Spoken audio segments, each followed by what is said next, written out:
Hello and welcome to week 12 of the Pro Wrestling Premier League. This should have been week 11, but I completely forgot to do it. So I'm doing it the day after week 11.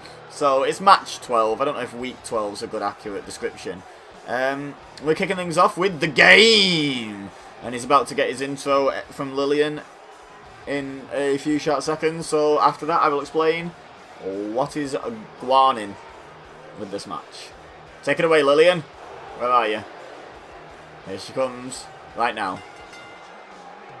The following contest is scheduled for one fall, making his way to the ring. From Greenwich, Connecticut, weighing in at 255 pounds, the game, Triple H. So, Triple H is the home team, West Ham United, and this match took place last weekend, unfortunately. So this is the first time we've had a Pro Wrestling Premier League match where we've known the result. And it's not looking good for Triple H because he could potentially become the first superstar to lose a fourth match in this league if he loses today. It's also not looking good because, spoiler alert, yesterday he lost in his match. And in the real life match, West Ham lost. It's really not looking good. It's looking like Triple H may well become the first superstar to lose 4 times in this Pro Wrestling Premier League, which you'd have put money on that at the start. Now this is a little bit of a battle for second place. Whoever wins this is going to jump up into second. If there's a draw, then they will say exactly where they are. But I'll bring the table up once we've introduced his opponent. As you can see on the board there, it's Newcastle's logo, so his opponent's going to be Neville. But once we've got Neville out here and he's walking down to the ring and all that good stuff, I'll get the table up and show you exactly how we stand before this match takes off.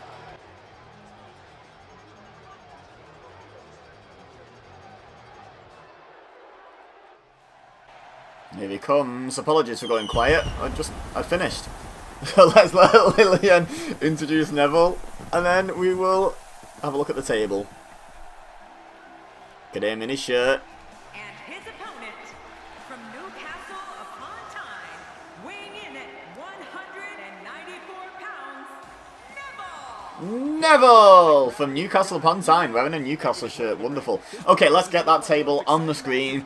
And as you can see, if this match had taken place before yesterday's match when it was supposed to, Neville and Triple H would have been exactly level, because Triple H would have had 1 fewer losses, and so they would both have won 2, drawn none, lost 2, 6 points. They would have been bob on level, which would have made this really interesting.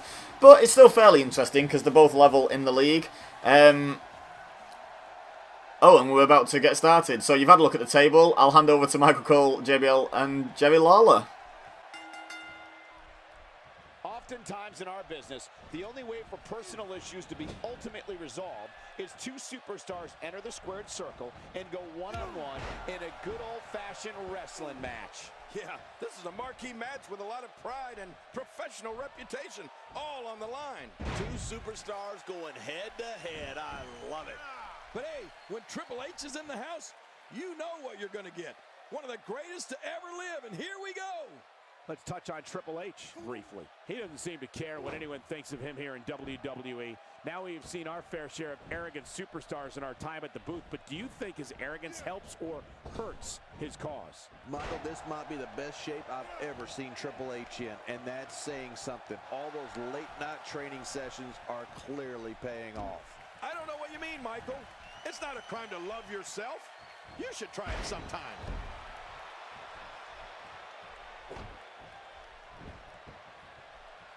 Triple H is part of an elite group where the mere mention of his name invokes visions of history. His greatest moment in WWE lore might just be at the end of an era match where he, along with The Undertaker and Shawn Michaels, are standing together, arm in arm, looking out at the crowd of more than 78,000.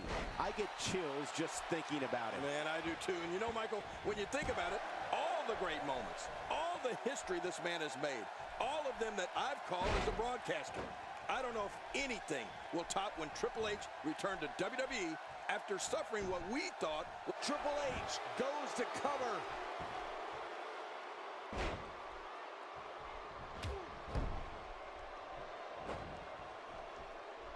When you look at Triple H's career as a whole, he is WWE history. When I think of all his conquests, I can't help but think of WrestleMania 25. Call me old-fashioned, but the man was forced to defend his family and the WWE title.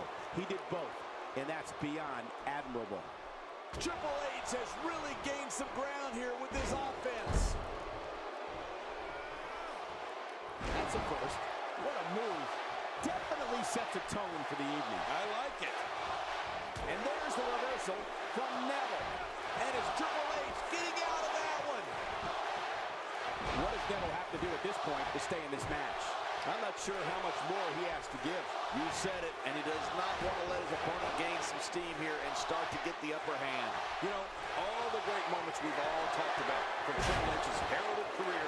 And Cole, you mentioned the storied end of an era match earlier. In the end, it will all be up to the fans to decide. Or that fate. Hey, Cole, this could do it. I think so. 2, 3. Triple H looked impressive tonight. Oh wow, that match was almost as quick as Neville's entrance. Wow, I did not expect that. Okay, Lillian with the announcement and then we'll discuss. Here's your winner, the game, Triple H. Okay, so it only took a spine buster to put Neville away. That's crazy. I didn't change the settings. He should have put a more of a fight than that, surely. So Triple H, let's get the table up, moves up into second place after not really doing that well over the course of the league so far, but he's only the second man to earn his third victory, so it puts him 1 point behind Finn, who's top after beating Triple H, so that's appropriate. Sheamus drops to third, Neville to fourth, Fandango stays in last, unfortunately. Yeah, wow, I was expecting to discuss a bit more about the table. Neville's entrance is really quick. So, leave a like on this video if you enjoyed. Don't forget to comment. Let me know who you think is going to win the Pro Wrestling Premier League. Who you think is going to win the actual Premier League in real life. Who you think is... I always have a third thing I ask, don't I? Well, I can't remember it. But any thoughts on the league in general? Maybe who's going to be bottom? Who's going to be the bottom team? It's looking like Fandango at the moment. But as we've seen from Triple H, it only takes, you know, a couple of wins and suddenly you're in a completely different position, you know. So, what can you do? Fandango, from this position with the number of games left, could still win the league. Let's just point that out. Could easily still win the league. No one is out of reach. He just has to start winning some matches instead of just the one. But at least he's not going to go the whole season without winning, so that's good. Right, anyway, waffle. Subscribe if you're new here and you want to see more WWE content. I'm usually on 2K18, by the way. It's just, I started this league on 2K17 and I've got all the attires and the arena. And I just want it for consistency as well. You know, I want it all to sort of go the same, whereas if I switch to 2K18, different people will have different overalls and stuff, and it might affect the outcome, so I want this to be consistent. So that's why we're still on 2K17. And don't forget to share with your friends if you think they would enjoy. But for now, all I have left to say is thank you very much for watching. As always, I've been Ibeza, you've been amazing, and I'll see you next time.